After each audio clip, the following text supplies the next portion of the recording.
This is My Valentine, and you're watching Stephen Blocker's channel. Cheating in Yu-Gi-Oh! Has been a trope since the very beginning of the series. But really, in the Yu-Gi-Oh! Anime, cheating isn't really considered cheating, it's just another strategy that the hero has to be on the lookout for.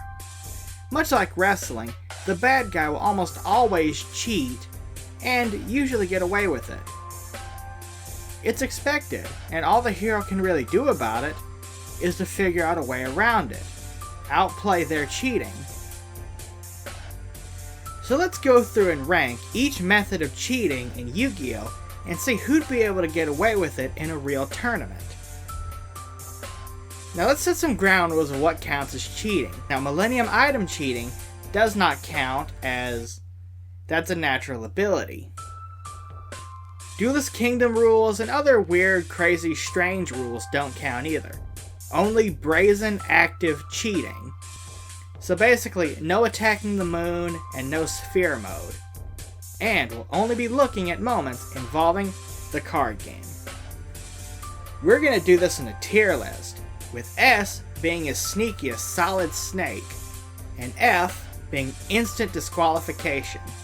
Because as the wonderful Eddie Guerrero once said, it's only cheating if you get caught. So by pulling these methods, how likely are you to get away with it? And how effective would it actually be in a real duel? But we're also going to be ranking how creative the cheating is as well.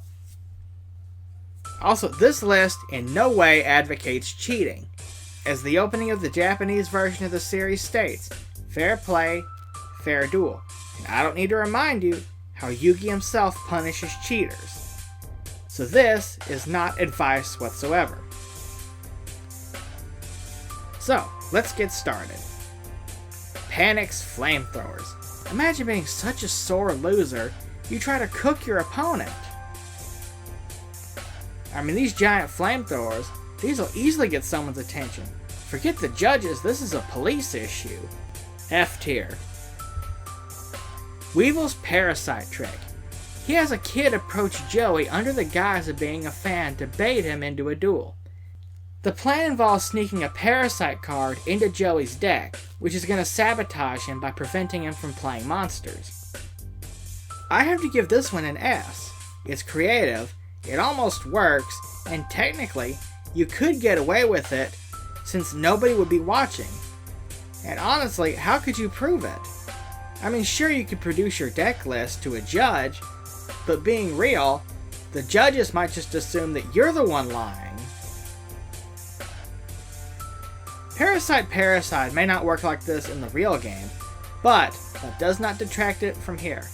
In fact, a card like Jade Insect Whistle could do the same thing that Reckless Parasite did. And Weevil's right. Joey should absolutely check his deck before challenging someone to a duel. In fact, why didn't he check it? That kid who took his duel disc could have easily stolen one of his cards. My Valentine's perfume strategy. Mai uses various perfume scents on her cards to trick opponents into thinking she can card predict, and that she's psychic. The only usage, well, knowing what you'll draw next is effective in certain situations, but really it's a mind game to intimidate your opponent. And that's really the only strength of it.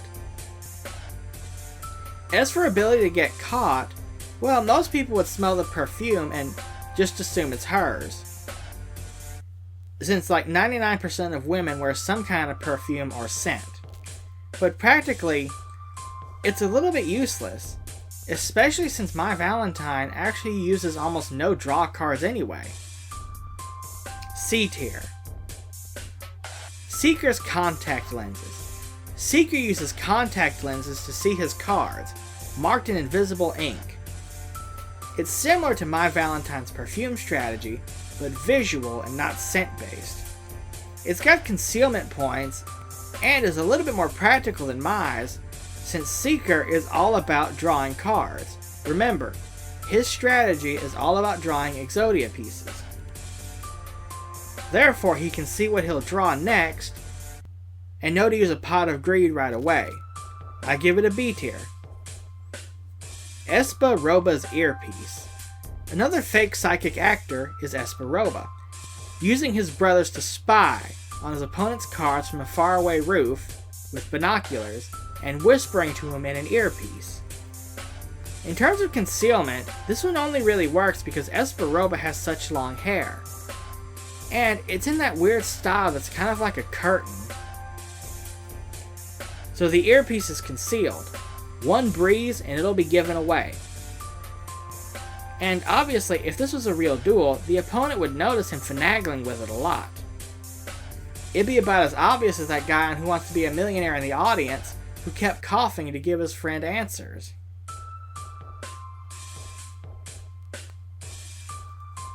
Not to mention, most Yu-Gi-Oh tournaments take place indoors, and really, you'd have to be at like the perfect angle.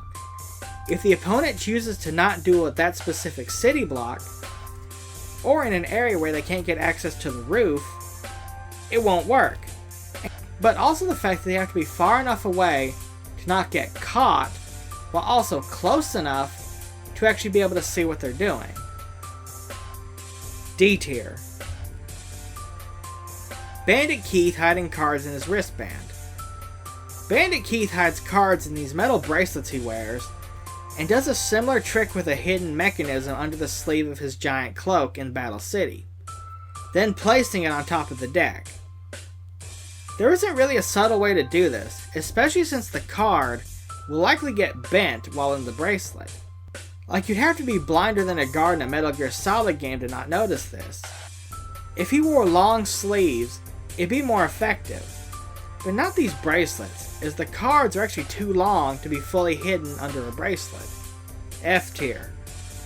Arcana's card cutting. Arcana uses a very specific trick of cutting his ace card's border ever so slightly so that the size is off, thus making it more likely to draw them. Due to the friction, as when you cut the deck, it'll be on top. The average person would never catch on to this, unless you cut it so egregiously it looks more like kirigami. So for concealment points, it definitely wins. What about practicality? I mean, you get to draw your ace card as Arcana uses 3 of them, and they're all cut like this. In fact, Konami had to patch this rule because people would use it in real life. And it's pretty much the main reason why all card tournaments mandate sleeves for your cards. So I'm torn on where to rank it because obviously you can't do it now because of the card sleeve rule. But there's also the fact it was so good it had to be fixed whatsoever. You won't see that with many of the other entries on this list. I think that alone gives it an S tier. Weevil Underwood stealing people's cards and throwing them off the side of the boat. Yeah, Weevil decides to cheat and handicap his opponent Yugi by just throwing his cards off the edge of the boat. Man, forget that Yu-Gi-Oh! Judge is getting you. This is probably more of a police issue, since Yu-Gi-Oh! Cards, in the series at least, are about as expensive and rare as diamonds. Plus, this wasn't subtle at all. He did it in front of about 4 witnesses too. So, Johnson rigging Joey's dice rolls. Johnson, due to being in the virtual world, where he makes the rules in his own duel, used a rigged dice to prevent Joey from getting favorable rolls. Now the thing is, loaded dice do exist in real life, so if you could trick your opponent into using your own dice, and not theirs, it could work. Of course, if I know I'm going to be using cards involving dice, I'm likely bringing my own dice anyway. But say you can con them, how likely will they catch you using loaded dice? It's probably not a high shot, so it's not flashy, but it gets the job done. I guess a better comparison would be if you challenge someone to a duel on software like Yugioh Pro, Master Duel, or the old Yu-Gi-Oh games on PlayStation 2, and manage to hack the game or use something like a code breaker. You would instantly be caught, and it would be a bannable offense off any server. And it would never work in real life. It requires a lot of luck, no pun intended, but it could get the job done. C tier. Loomis and Umbra's hidden microphones and earpieces. Much like Esperoba's before, these two use hidden earpieces to communicate, which in a tag duel is not allowed. Concealment is bad, as they're wearing these giant masks and these cloaks, which, yeah, that'll get a lot of attention. Plus, it's too easy to spot. But on the other hand, it is a decent way to misuse the tag system. C tier. So that's it for traditional cheating. Let's get more into the manipulation side of things. Let's start off pretty tame. We have Bones and his friends dressing up like zombies and ghouls to scare people out of their prize cards. Okay, it works. It'd work in real life if Yu-Gi-Oh! Tournaments weren't structured and sanctioned. But if you got more creative with the tournament rules and had the duels all over the city and coordinated like that, rather than in a small room like a rec center, this could work. Granted, some folks will see through that nonsense immediately. Well, it probably wouldn't work in the United States because of America F yeah pew pew, if you know what I mean.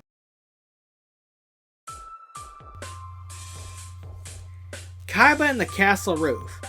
You know exactly what this one is. I don't need to describe it.